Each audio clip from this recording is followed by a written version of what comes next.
Hey,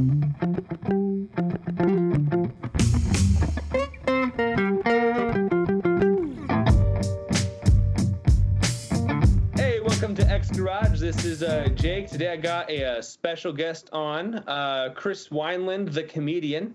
And he's got some stuff he's been working on. I thought we'd get him on the show and talk a little bit about his awesome project. So, hey, Chris, how's it going? Hey, I'm doing well, man. I like the lead in there, Chris Wineland, the comedian. So it's like an extra surname for me. I like it. Yeah, no, It's good. it's an official add-on, like, if you're a sir or the queen or Right. doctor. Right. Comedian. Or just in case you're going to have a different Chris Wineland on, maybe your whole podcast is finding all the Chris Winelands. We've got Chris Wineland, the plumber, coming up next week. But this week is the comedian one.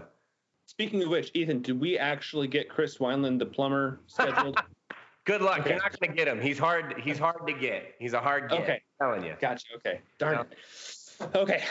So anyway, Chris, you got some stuff you've been working on. I want to hear all about it, and I want our audience to know all about it. You did kind of mention it on your social media the other day, and it was super awkward. Yeah. Okay. Yeah, Well, tell us about it. Follows me, you just need to know I say the weirdest stuff on my stories, and that's what I did 3 days ago. I announced this big project just in the middle of a conversation on my story, and I was like, oh no, what did I do? So yes, I have a super exciting project. I have been writing a book, which is finally in its place to be published here. So it's called The Great Heckle, and it preaches the gospel to comedians because there just is not a resource like that. It doesn't exist. And so the whole idea is that it presents the gospel in a way that comedians would relate to it. I call it like, just relational ministry, so to speak.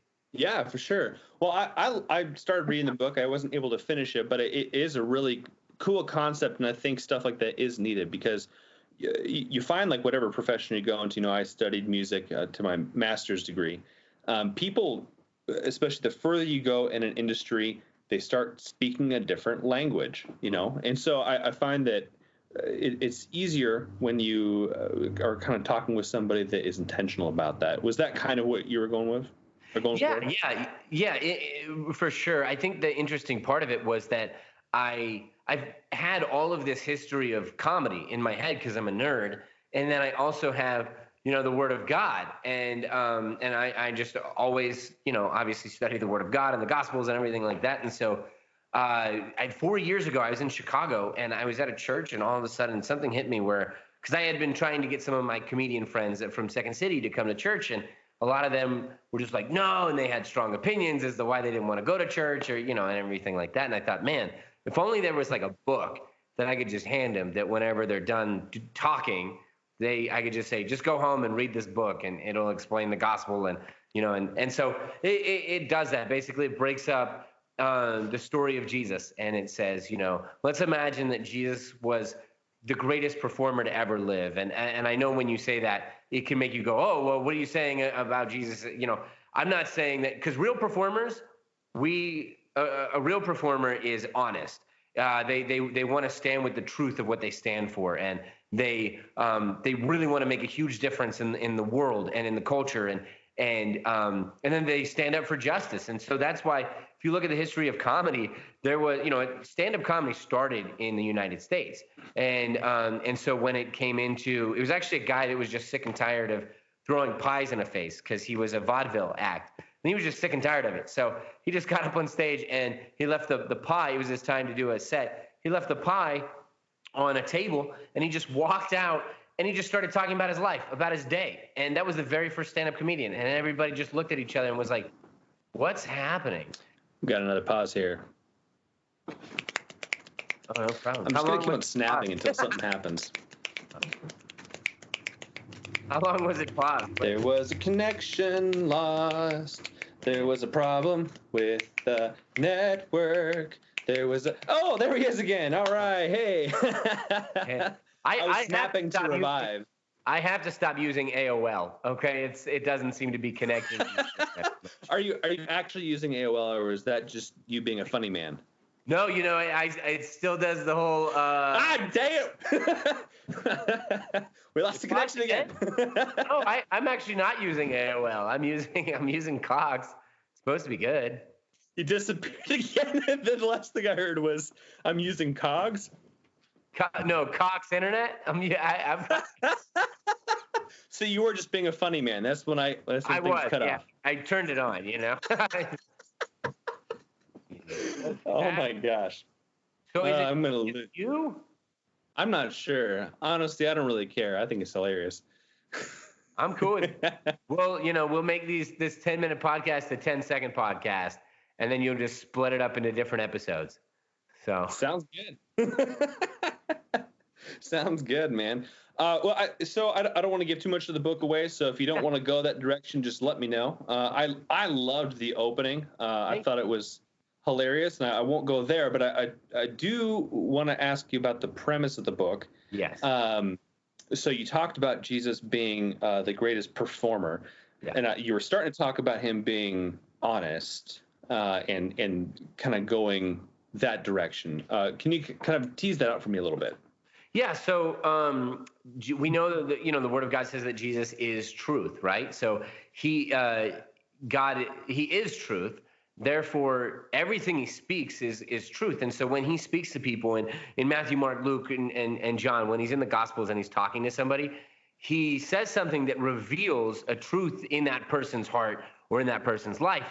And so, in a smaller way, a performer who is not nearly as awesome as Jesus in any way, but a performer will try to say something when they get up on stage that will reveal a flaw in a person, especially a stand-up comedian. And that's why I related it the most, because you'll take a stand-up comedian who will get up on stage, like Lenny Bruce, for example. He's an older comic, and he's really responsible for all of the free speech that comedians have nowadays.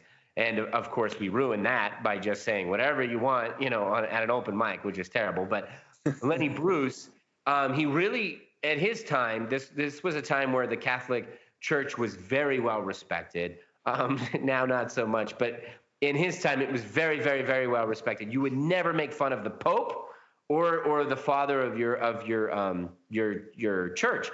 And he got up and started doing that. And his whole idea, his whole purpose of doing that was to make you uncomfortable in the audience, to make you try to think about, is this the right kind of respect we're giving to a religious leader? Are we giving the right kind of respect to the Pope and to the father of a Catholic church, or can we be allowed to maybe say some things? So what's interesting about Jesus is he really challenges a lot of the Pharisees and the Sadducees, and he challenges some of the leadership. And I thought, man, if that isn't a stand-up comedian thing to do, I don't know what is. And so we really kind of dive into a lot of just the things that Jesus did that is pretty related to a comedian. And comics will spend their entire life, they'll spend 10, 20 years just sacrificing everything for this one goal. And so the way that I always thought is, comedians are probably will become the biggest diehard followers of Christ, because they know what it's like to sacrifice everything for one thing. So yeah, sure. Cool. Well, tell me a little about, well, before that, I have one question that's always killed me. I've always wanted to ask a comedian this. Will you tell me a joke? No. I want to know how common it is when you walk into a party and somebody's like, "Hey, funny man, tell me a joke, funny man." So similar. I just want to know if that's. Oh, it is similar. Oh, okay. I get that every day.